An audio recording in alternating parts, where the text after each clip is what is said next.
Alors, bonjour à tous. Donc, je m'étais proposée pour présenter cette communication sur le vocabulaire grec de la violence et du massacre. Alors, quand j'ai fait la proposition, je ne m'étais pas forcément rendu compte de l'ampleur de la tâche. J'en ai pris davantage de conscience quand j'ai ouvert la base de données à vocabulaire grec et latin de la violence et du massacre. Et donc, on avait rentré déjà près de 700 termes grecs et latins.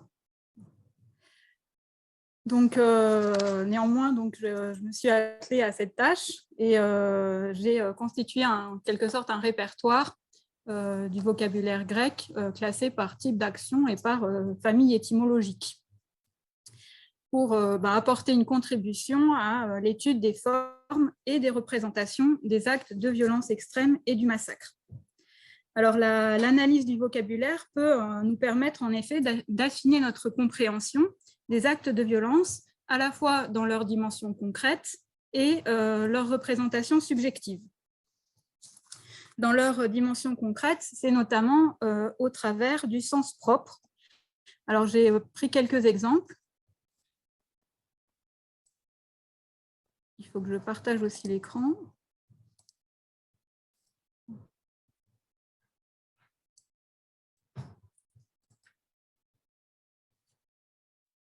Alors, le premier exemple, c'est par exemple le terme rakizo, qui est traduit par assommer. On l'a relevé 3 fois dans la base de données. Donc, c'est les 3 extraits que j'ai mis en citation d'Échille et de Sophocle. Dans les traductions, le terme il est traduit par assommer. Et en fait, si on regarde dans le dictionnaire de Chantraine l'étymologie du terme, c'est un verbe qui est formé à partir de rakis, qui désigne la colonne vertébrale, l'échine. Et le verbe signifie fendre le long de la colonne vertébrale, dit notamment donc de la victime d'un sacrifice. Et dans ces extraits, en l'occurrence, c'est intéressant d'avoir ce sens en tête pour pouvoir interpréter correctement le texte. Donc, dans les Perses d'Échille, c'est la description par le messager à la reine Atossa de la déroute des Perses et de la façon dont ils ont été massacrés par les Athéniens. Et donc, la citation, c'est « Tandis que les Grecs, comme s'il s'agissait de thon, de poissons vidés du filet, frappent, assomment avec des débris de rames, des fragments d'épave. » Alors, si on a en tête ce sens de rakizo qui nous renvoie au dos, en fait, à l'échine, on comprend qu'en fait, il leur tape dans le dos et donc ça peut accentuer la vision de la figuration des ennemis en déroute qu'on frappe par derrière et qui ne sont plus dans une position de combat. Dans l'extrait de l'Ajax de Sophocle, c'est 2 passages qui décrivent la façon dont Ajax massacre le bétail qu'il prend donc pour des Grecs. Et donc la citation, il se jette sur elles, donc les bêtes, et fait un grand carnage de tête encornée qu'il va assommant à la ronde. Et le deuxième passage, aux uns il coupe la tête, d'autres il leur relève le muscle, les égorge ou les assomme, d'autres il les brutalise, entravés comme ils sont, il se jette sur ce bétail comme il le fait sur des humains. Alors en fait, là, dans ces 2 passages, le terme rakizo, il figure en fait l'action d'Ajax qui frappe sur le dos des bêtes avec un outil tranchant, probablement son épée. Donc en fait, c'est pas l'image qu'on a que figure le verbe assommer dans la traduction. Et c'est d'autant plus intéressant que esphadze karakidze, c'est il les égorge ou donc les assomme. Ces 2 termes en fait qui renvoient à 2 types de sacrifices. Sphadzo, sacrifié en tranchant la gorge, et rakizo, sacrifié en coupant le long de la colonne vertébrale. Et dans l'Ajax, cette métaphore du sacrifice est très importante dans l'interprétation de ce massacre que fait Ajax.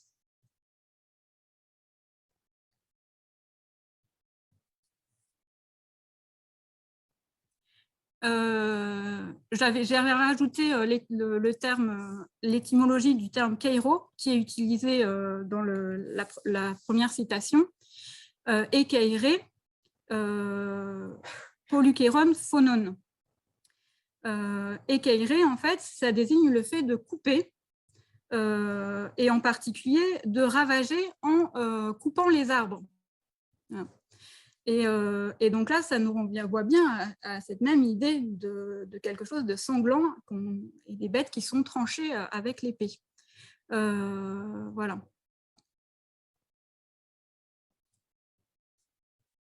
Et on a, donc, ce qui est difficile à traduire, c'est qu'on a à la fois Ekeire, qui traduit cette idée, et après on a comme complément phonon, donc le massacre, le meurtre. Et en l'occurrence, phonos, on y reviendra, le meurtre, notamment des concitoyens. Et en fait, là, il s'attaque aux Grecs, donc à sa propre communauté. Le deuxième exemple que j'ai sélectionné, donc pour montrer comment l'analyse étymologique des termes dans leur sens concret peut être intéressante, c'est par exemple anaskolopizo ou anastoro. C'est les deux termes grecs qu'on trouve pour empaler, qui est aussi traduit par crucifié.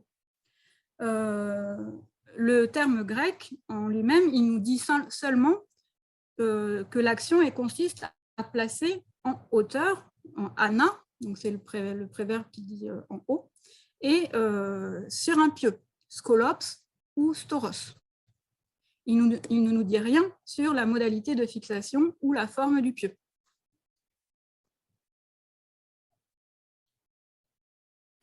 Le troisième exemple, c'est le vocabulaire employé par les Grecs pour parler des morts par asphyxie. Il y a 3 termes, en fait. Donc là, je vais en commenter 2. Ap-anko et apopnigo. Ap-anko, dans le dictionnaire, on a comme définition étrangler, étouffer, pendre, qui renvoie concrètement à des actions différentes. Simplement, en fait, le sème principal dans le grec, c'est l'idée de constriction, de serrer. Et on serre apo, jusqu'au bout. C'est qui marque le préverbe, là, il marque l'aboutissement de l'action, donc jusqu'à la mort. Le terme apopnigo, lui, qui va tantôt être traduit par étouffer, étrangler ou noyer, son sème principal, c'est l'idée de suffocation, d'étouffement.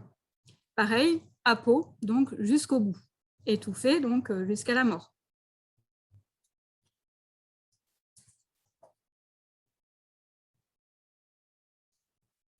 Alors, j'ai mis un exemple où on a les deux termes qui sont associés chez Diodore de Sicile pour parler du suicide des femmes de Sagonte.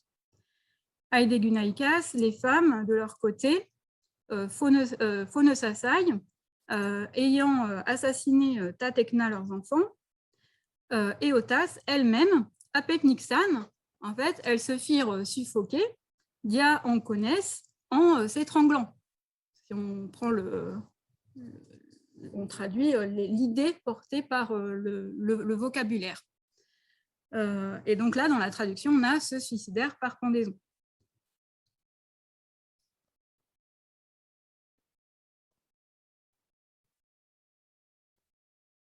J'en profite pour souligner, puisque j'ai parlé de apo, la valeur des préverbes, qui est souvent importante pour traduire le vocabulaire, parce qu'ils apportent des suppléments de sens par rapport au verbe simple, dont le sens est souvent très général.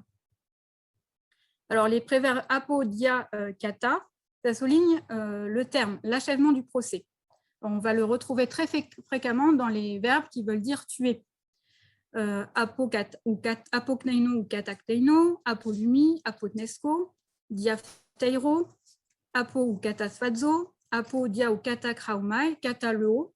Tout ça, c'est des termes qui veulent dire tuer. Alors, de différentes façons. Apo, katasfazo, c'est par l'égorgement. Kataleo, c'est par la lapidation. Dans certains verbes, on a aussi le préverbe ana qui accentue la valeur factitive, anaereo ou analoo, qui sont deux termes qui veulent dire prendre au sens propre et tuer à l'actif. Alors, dans ces deux premiers cas, là, ces deux premiers tirés, on ne va pas traduire le préverbe parce que l'idée d'aboutissement jusqu'à la mort, elle a été intégrée dans le sens du mot. Par contre, il y a certains préverbes où il va être intéressant de les traduire parce qu'ils apportent vraiment un supplément de sens, notamment pour les verbes où la forme simple, elle est sortie de l'usage. Et donc, on trouve à la fois employé la forme simple et la forme composée. Ce qui veut dire que quand l'auteur emploie la forme composée, il veut apporter un supplément de sens. Alors, pour dia, ek, ana et kata, pour souligner une action qui est accomplie complètement jusqu'au bout de fond en comble. Exemple, diolumi, détruire complètement. Ou ex apolumi, détruire complètement. Pareil pour ek porteo, anaskopto, ek kopto, katakayo. Alors, katakayo, brûler complètement.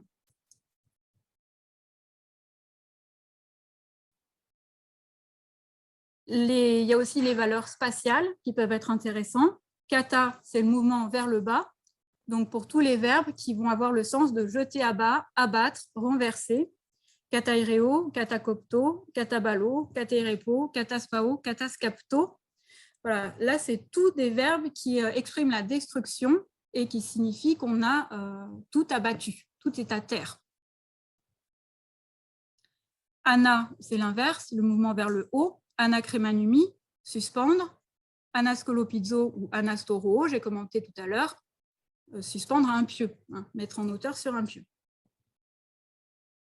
Apo ou ek, qui marque le détachement, la séparation. Apospao, ekbalo, ekkopto, arraché, ektemno, apotemno, apokopto, détaché en coupant. Donc, il y avait vraiment une séparation.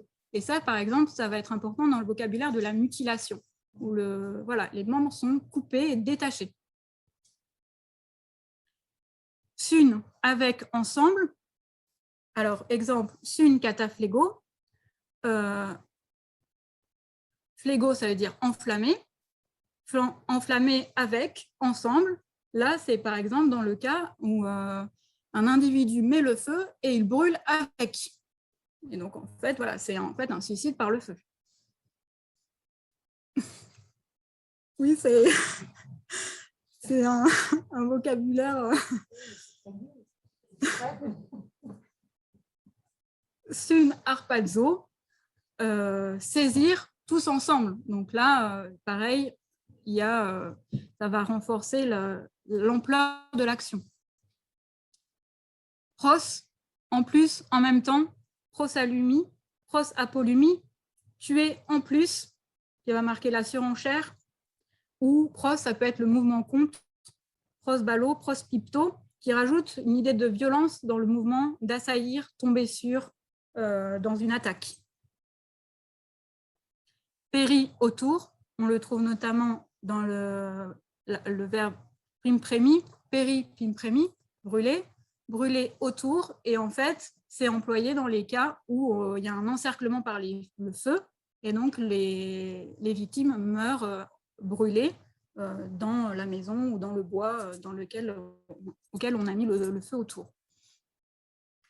Épi, en plus, à la suite, épi kataripteo, se jeter en plus à la suite, épi, kata, donc dans le précipice vers le bas.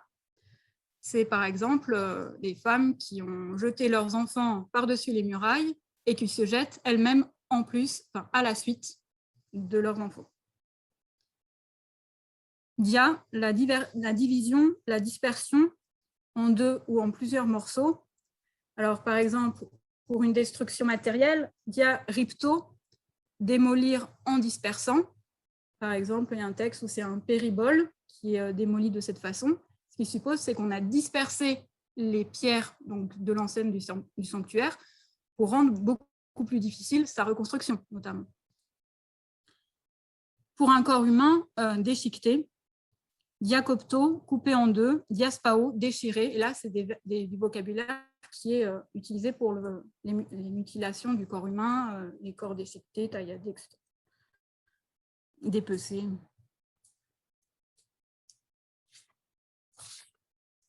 Alors, donc ça, c'était pour vous donner, vous montrer comment le sens propre du vocabulaire peut nous permettre de mieux comprendre les violences dans leur dimension concrète. En même temps, il faut faire attention que pour certains mots, le sens propre a été atténué et que dans certains contextes, il n'y a plus vraiment de sens à aller chercher ce sens propre ou ce sens étymologique. Hein, il faut tenir compte aussi de l'évolution sémantique, alors qu'on va pouvoir observer dans la base de données entre le grec archaïque et le grec tardif. Alors, l'exemple que je voulais donner, c'est aposphazo. Donc, sphazo, qui désigne le fait d'égorger des victimes pour un sacrifice. Avec les préverbes, il y a une évolution sémantique. Apo, kata, je suis en train de nous dire, il ne concerne pas le sacrifice. Et ensuite, il nous dit, et plus généralement, le mot peut s'employer à propos d'exécution de guerre civile. Donc, la dimension concrète du fait de trancher le cou, d'égorger, elle peut disparaître au profit du fait... Enfin, le terme peut simplement se référer au fait de massacrer, de tuer, mais pas forcément par un égorgement.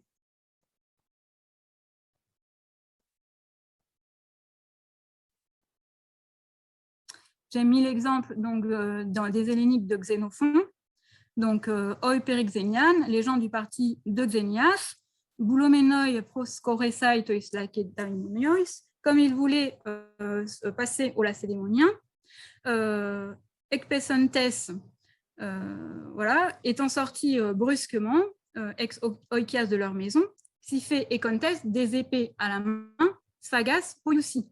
Donc sphagas, qui est le nom qui correspond à sphazo, hein, font un massacre, font des meurtres, hein, notamment.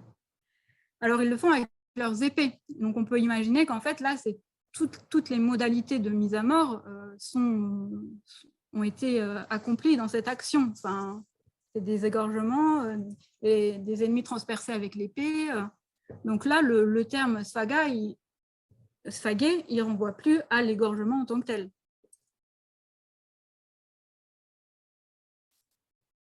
Le terme qui est employé après, hein, c'est apokteinousi, il tue. Donc là, c'est un verbe général pour dire tuer, kteino.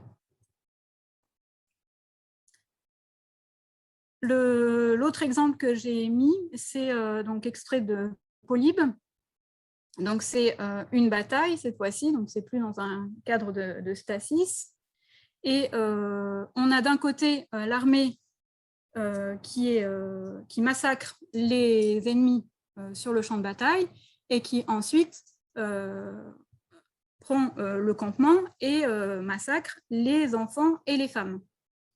D'un côté, le terme qui est employé donc, sur le champ de bataille, donc, voilà, c'est dans la mêlée du combat, hein, enkeron nomo, diefteire, qui a été traduit par, par tuer, qui à mon sens a un sens plus fort que tuer. Moi, je traduirais plutôt par leur livra bataille et massacra les hommes dans la mêlée du combat. Et l'autre terme pour les femmes et les enfants, qui est employé, c'est katesphaxe. Donc cette fois-ci dans le campement, nt parembolé.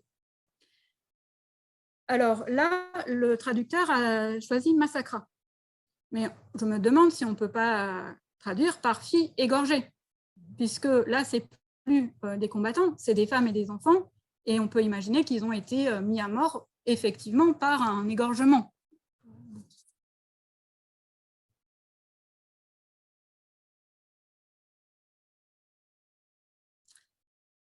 Troisième extrait, c'est l'emploi du terme sphazo. Alors là encore, sur le champ de bataille, donc c'est à propos du roi Ptolémée. Le roi Ptolémée Kéronos, fut égorgé par les Gaulois et toute l'armée macédonienne taillée en pièces et détruite. Alors, en fait, c'est assez rare qu'on ait le terme sfazo pour le combat sur le champ de bataille, d'après ce qu'on a relevé dans la base de données. Là, dans le passage de Polybe, c'est dans le campement, c'est plus sur le champ de bataille. Alors, sur le champ de bataille, dans la base de données, pour l'instant, c'est la seule attestation qu'on a. Dans la version de Pausanias, lui, il emploie le terme apétanen, qui désigne le fait de tuer, a été tué, apotnesco, mourir.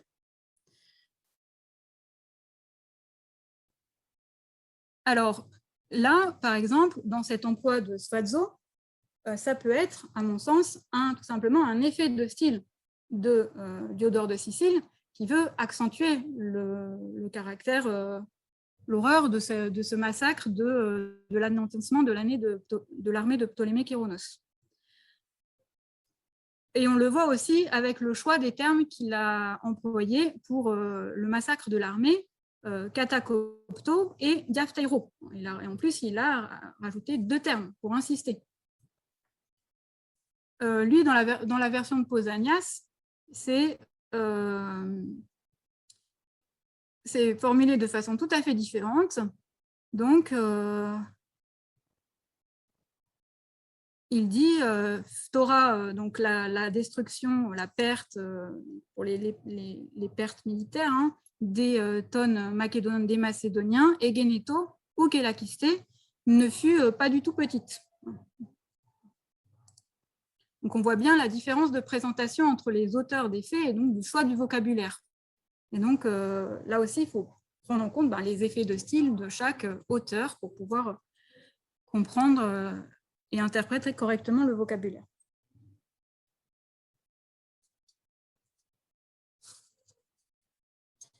Alors, donc, la première idée que je voulais vous montrer, c'était donc cette dimension concrète du vocabulaire qui était intéressante.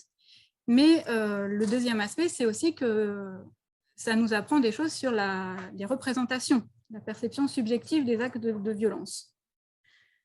Et notamment donc à travers les emplois dans un sens figuré. Alors, l'exemple que je vais prendre, c'est les termes pour dire tuer et mourir. On a une vingtaine de termes, peut-être, qu'on a relevés dans la base de données. Dans les emplois au sens propre, on n'a en fait que 2 termes qui désignent directement la mort. C'est kteino et tnesko, apokteino, apotnesko, qui sont en fait un peu comme les 2 versants d'une même pièce, puisque apotnesko est utilisé comme passif de apokteino, pour dire donc être tué. Par contre, on a énormément d'emplois de termes dans un sens figuré pour dire tuer, voilà. Par métonymie, surtout, et j'ai relevé aussi un terme qui est employé pour dire tuer par métaphore, c'est dompter d'Amazo, chez Homère. Par métonymie, donc c'est détruire, olumi, phteiro, phtino, enlever, aéréo, aliskomai, un terme homérique qui renvoie au combat, à la guerre, à ce qui est funeste, deios, tomber, alors faire tomber, erepo, ou tomber, pipto, égorger, sfazo, frapper, phoneo, copto, balo, plesso, couper ou détruire, kairo, enlever les armes d'un ennemi tué, enarizo, hein, qui chez Homère est employé tantôt en ce sens, tantôt pour désigner l'acte de tuer, ou user aussi, kraumai. Et donc on emploie ces termes-là de façon métonymique pour dire tuer.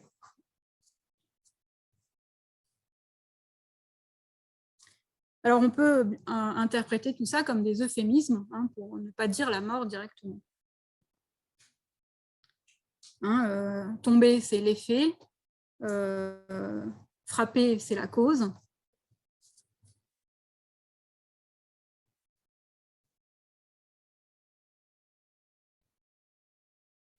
Je trouve assez intéressant qu'il y a beaucoup de verbes qui disent détruire et qui conçoivent la mort comme l'aboutissement de la destruction.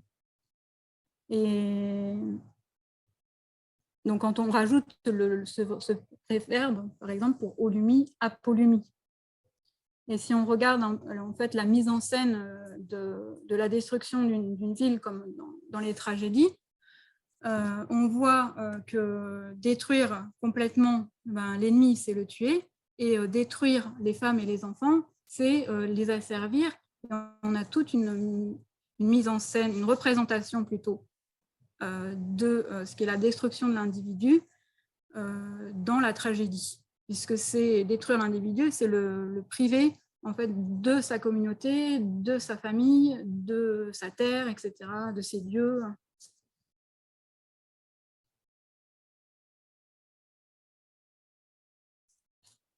Ce qui fait que vous verrez dans le répertoire du vocabulaire, j'ai mis dans les mêmes sections les termes qui veulent dire détruire et tuer un individu ou détruire et anéantir une cité.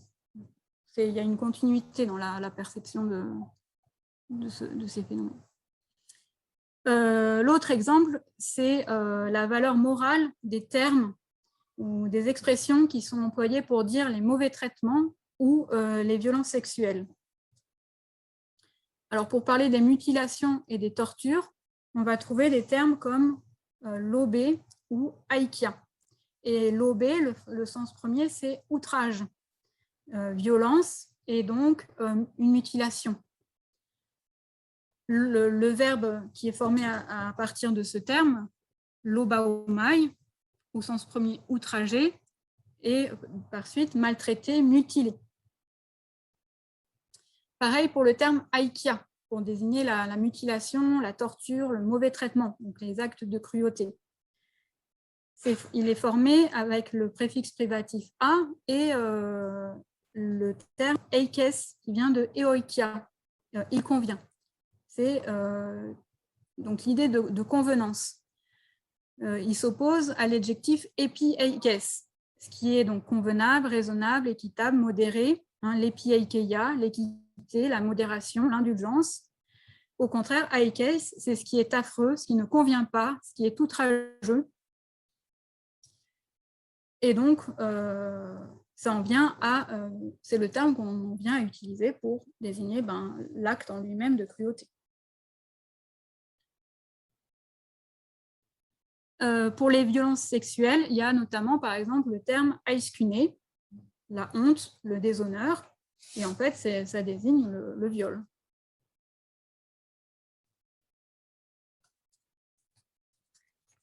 Alors, ce qu'on peut dire, c'est que ce qui est sûr, c'est qu'on a une très grande variété de vocabulaire avec beaucoup de nuances, une très grande richesse. Et donc, il faut bien aussi rappeler que chaque terme prend tout son sens dans son contexte, à la fois son contexte textuel, hein, le passage dans lequel il était employé, et dans son contexte historique, et qu'il est aussi fonction de ce qu'on peut appeler l'hypertexte, c'est-à-dire les autres textes qui emploient le même vocabulaire. C'est les exemples que je vous ai donnés, où par exemple on a comparé Rakizo, ou d'autres textes qui évoquent le même acte, hein, permettent de comprendre.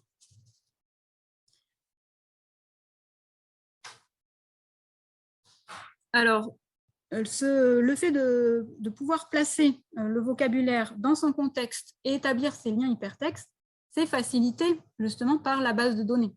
Et c'est pour ça que c'est un outil qui est intéressant, parce qu'on peut justement mettre en relation du coup les différents textes, puisqu'on a repéré dans ces textes l'emploi de tel ou tel mot. Et donc ensuite, on peut les mettre en lien. J'ai pris cet exemple donc, des massacres donc, lors des prises de Londinium et Verulamium. Donc là, on a un texte grec et un texte latin qui parlent d'une même réalité, donc les ennemis qui ont été pendus et pour certains empalés. Alors, dans le texte grec, on a une représentation très concrète de l'empalement.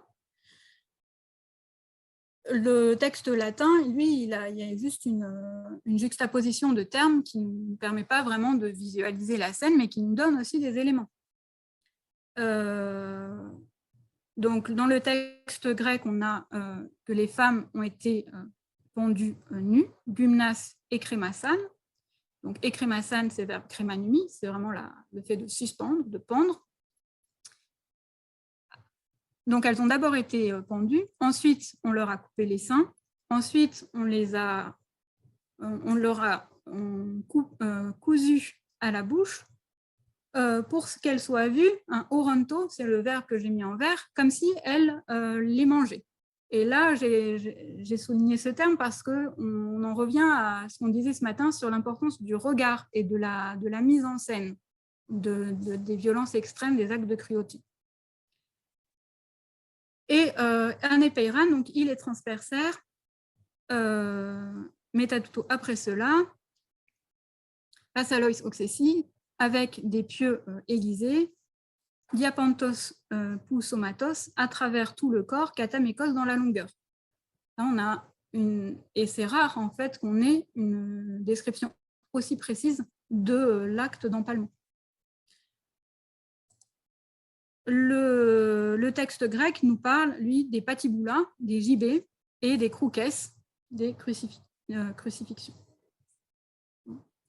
Donc, voilà ce que permet aussi de la base de données, hein, c'est de rapprocher et de comparer des textes grecs entre eux, mais aussi des textes grecs et latins, puisqu'on a les deux sources et qu'elles sont reliées dans la base de données.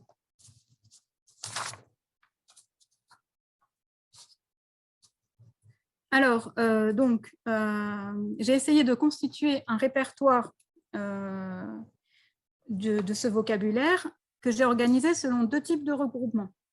Une catégorisation donc, selon le type de violence et un regroupement des termes grecs par famille étymologique. Ce qui fait qu'il y a certains termes qu'on va retrouver dans plusieurs étymons, qu'on va retrouver dans plusieurs catégories, puisque un terme comme aéréo, qui a un sens très général, prendre, il va être aussi bien employé pour un terme qui veut dire tuer que pour prendre une ville, par exemple. Ou les verbes copto, couper, pareil, il va avoir plein d'emplois. Et j'ai intégré donc dans ce répertoire les définitions donc données par Chantraine, étymologique, et que j'ai complétées parfois quand c'était nécessaire avec les définitions des dictionnaires, donc Bailly et Liddell Scott Jones.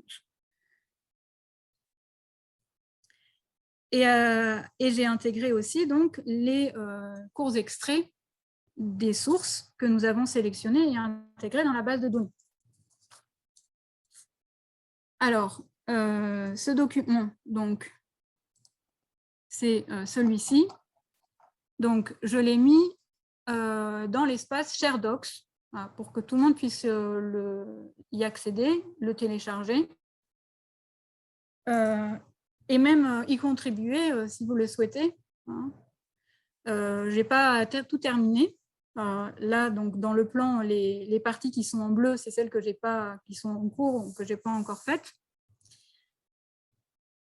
Donc, c'est un document de travail donc, en cours d'élaboration et susceptible d'évoluer.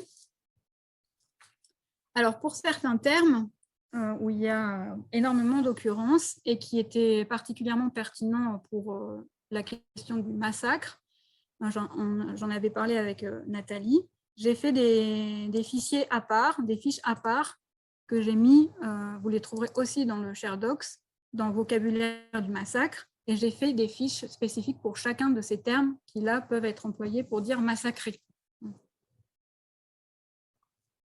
Dans la fiche anéantir, j'ai mis tous les passages qu'on a relevés dans la base de données où il y avait un anéantissement de la cité.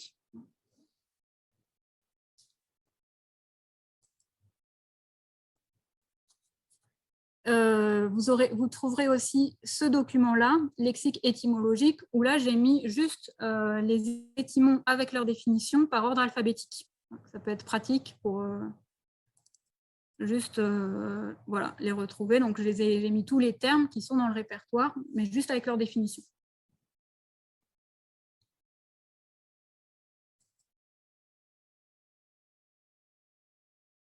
Alors, comment j'ai constitué ce répertoire? Donc, en m'appuyant à partir de la base de données. Et donc, je voudrais vous montrer comment j'ai procédé pour qu'on puisse tous, en fait, utiliser cette base de données. Et ça fait un exemple. Donc, dans la base de données, on a deux façons d'accéder aux actes de violence et à la terminologie, puisqu'on a créé deux vocabulaires. Un vocabulaire acte de violence, qui sont les catégories en français qu'on a prédéfinies. Hein. Donc, si vous allez dans taxonomie, vous avez tous les vocabulaires qu'on a créés. Ici.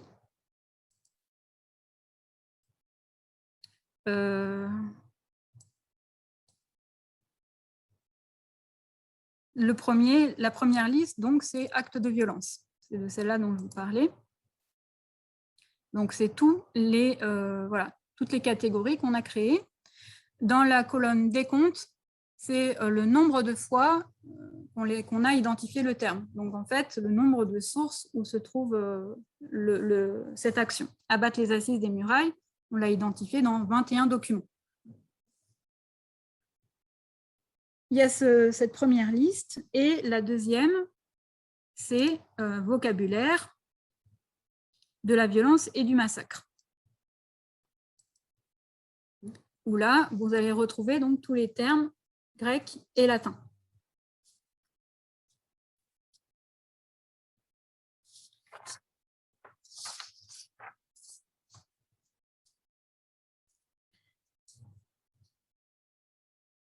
Alors, donc, comme je vous l'avais expliqué la dernière fois, ces termes, ils sont intégrés sous forme de taxons. Donc, quand on clique dessus, donc par exemple Abduko, en fait, ça nous ouvre toutes les fiches dans lesquelles le terme a été identifié.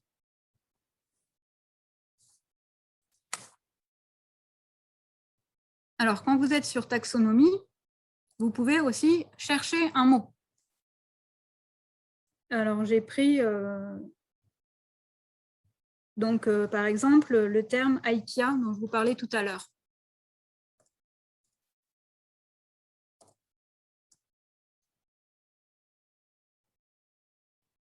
Donc là, je ne l'ai pas tapé en entier pour qu'on puisse avoir tous les termes qui sont formés sur aikia. Alors, ce que je voulais vous montrer en particulier, c'est que vous allez trouver certains termes qui vont apparaître deux fois, comme ici, Eikeye, qui apparaît deux fois. Parce qu'en fait, on a créé une liste de vocabulaire violence et massacre et une liste de vocabulaire de l'horreur, et on a aussi une liste de vocabulaire de la transgression. Donc, il y a certains termes en fait, qui ont été repérés et rattachés à ces deux ou trois vocabulaires. D'accord ? Donc, Aikes, par exemple, il a été repéré une fois dans le vocabulaire de l'horreur et une fois dans le vocabulaire de la violence, par exemple. Puisque c'est à la fois donc, une action inconvenante et l'acte inconvenant en lui-même.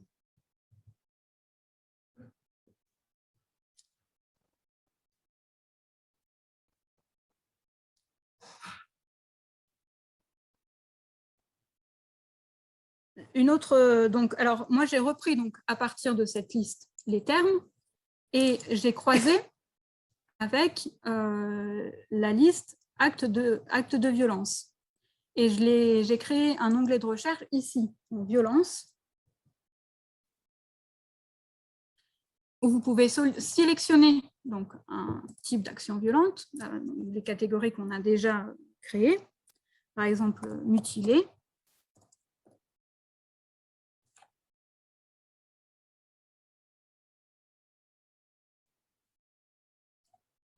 rechercher.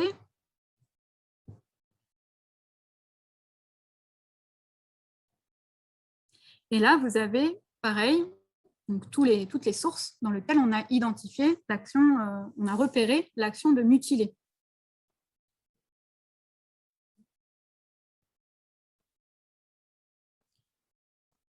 Pour ce champ de recherche donc sur les formes de violence, j'ai rajouté les parties des corps mutilés, le type d'arme utilisée et aussi l'attitude des victimes, parce qu'il y a certaines actions violentes qu'on a classées dans attitude des victimes, notamment donc, le suicide, se donner la mort, mettre le feu à sa demeure ou donner la mort à son entourage. Et là, à la suite, c'est des types d'actions violentes spécifiques qu'on a repérées. Expression d'une volonté d'anéantissement, profanation de lieux sacrés, violence infligée à soi-même, que vous pouvez sélectionner ou pas, et avoir ensuite la liste. Alors, quand vous cliquez sur une source, donc, par exemple celle-ci, ça vous ouvre donc la fiche de la source. Et donc, quand vous allez dans récit, vous avez les termes grecs. Acroteriazo, par exemple, donc couper les extrémités. Si vous cliquez sur le terme acroteriazo, vous avez la liste de toutes les sources où ce terme est employé. Vous voyez, donc comme ça, vous pouvez naviguer d'une source à l'autre à partir d'une catégorie de violence ou d'un acte de violence.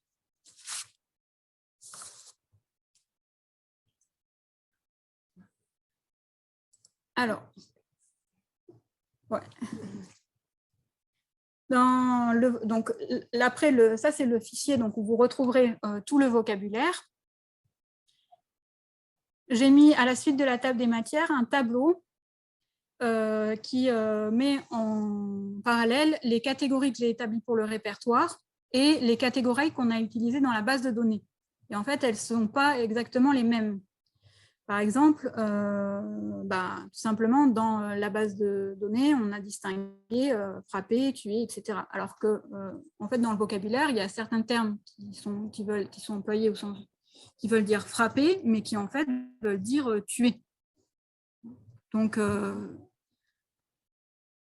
voilà. En fait, moi, mes catégories, elles correspondent vraiment au vocabulaire grec, qui donne une unité à certains types d'actions qui est différente de celle qu'on avait établie a priori.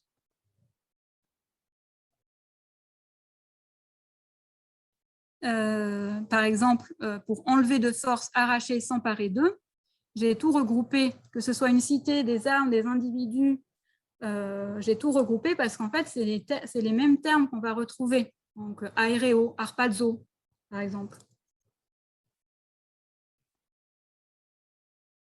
Alors là, j'en suis arrivée à peu près là. Ce qui est en bleu, c'est ce que je n'ai pas encore fait.